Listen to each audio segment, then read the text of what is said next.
अस्सलाम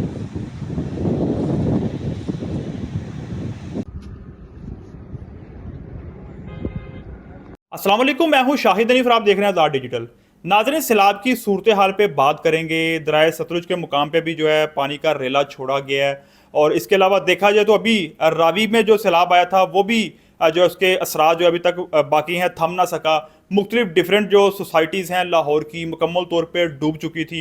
मेरे साथ जर्नलिस्ट मौजूद है, मोहम्मद अवैस और मोहम्मद बिलाल। इन्होंने मुकम्मल कवरेज की है लाहौर के अलावा कसूर में भी और दीगर जो जहाँ जहाँ जो है सैलाब आया। तो इनसे जानते हैं कि क्या सूरत हाल है। बारिश अभी भी हो रही है, बारिश जो है वो थमने का नाम नहीं ले रही, और भारत की जानिब से कैसे अभी मामलात है, मजीद रेला आने की तवक्का है। जी अस्सलाम वालेकुम।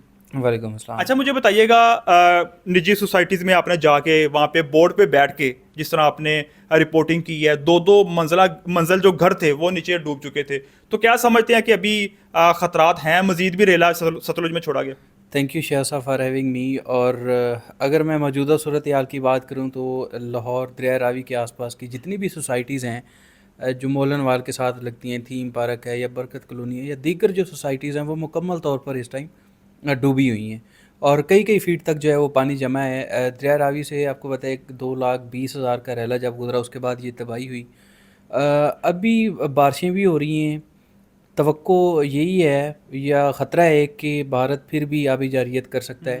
अगर भारत बारिशें वहाँ भी हो रही हैं, ये नहीं कि सिर्फ हमारे मुल्क में हो रही हैं, तो वहाँ भी बारिशें होने से ज़ाहिर बात है उनके पास पानी ज़्यादा होगा, तो वो अल्टीमेटली पाकिस्तान की तरफ छोड़ेंगे। तो ख़तरा तो अभी है। पंजाब के दीगर अज़ला में भी ख़तरा है। जनूबी पंजाब आपका आधा डूब जाता है, आपको पता है जब भी सैलाब आता है, क्योंकि एडपाइनत पे तकरीबन को 7 लाख प्लस का क्यूसेक का रेला जो है वो गुजरना है। दरिया रावी की अगर लाहौर की बात की जाए तो ख़तरा तो बिल्कुल है। अगर बारिशें ज़्यादा होती हैं और पानी नहीं कंट्रोल होता तो अल्टीमेटली पानी इंडिया ने इधर ही छोड़ना है, जिससे मज़ीद तबाही अल्लाह ना करे हो, लेकिन हो सकती है। अस्सलाम वालेकुम दोस्तों।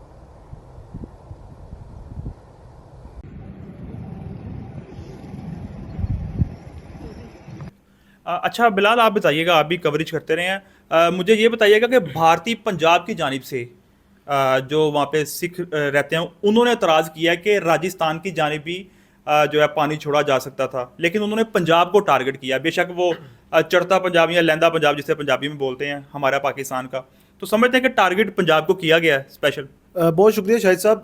देखें, ये भारत की जानिब से आबी जारियत का जो सिलसिला है, इसमें उनका अपना पंजाबी विक्टिम है, और वहाँ पे जो सिख हमारे बसते हैं पंजाब में, उनकी जानिब से इसको बहुत ज़्यादा क्रिटिसाइज़ किया गया, क्योंकि उनकी जानिब से जब पानी छोड़ा गया तो उनका करतारपुर साहिब भी डूब गया। ठीक है।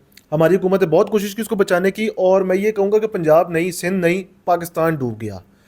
भारत की जानिब से अभी भी चनाब में जो पानी छोड़ा जा रहा है, और अभी पहला जो रेला था उसकी वजह से काफ़ी नुकसान हुआ।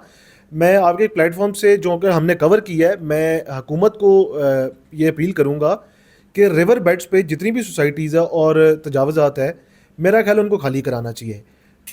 1988 में आखिरी सैलाब आया था रावी के अंदर, उसके बाद तजावज़ात की भरमार है। तो हुकूमत को चाहिए कि दरिया अपना रास्ता ले लेता वापस। दरिया इधर को ले, उधर को ले, कटाओ जिस तरफ हो, दरिया अपना रास्ता वापस ले लेता है। तो मेरी नज़र में ज़्यादा जो इफेक्ट एरियाज़ वो हुए हैं जो तजावज़ात की वजह से दरिया के अंदर बसे हुए थे।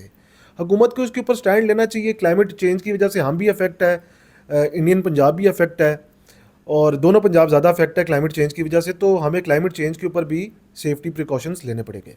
जी, ये सहाफ़ी जो है दिन रात एक किया है, सैलाबी सूरत हाल पे आगाही ये देते रहे हैं और बेहतरीन तरीके से रिपोर्टिंग की है। सब जगह से इन्हें पता है कि कहाँ पे पानी ज़्यादा, कितने क्यूसिक और कितनी तबाही हुई है। तो उनका यही कहना है कि क्लाइमेट चेंज के हवाले से भी जो है दोनों ममालिक में ये सूरत हाल है। पंजाब ख़ास करके जो है वो काफ़ी डिस्टर्ब हो रहा है। तो जो तजावज़ात दरियाओं के रास्ते में कायम किए गए हैं, बड़ी सख्ती से निमटते हुए उनको जो है वो वापस लेना चाहिए। जी।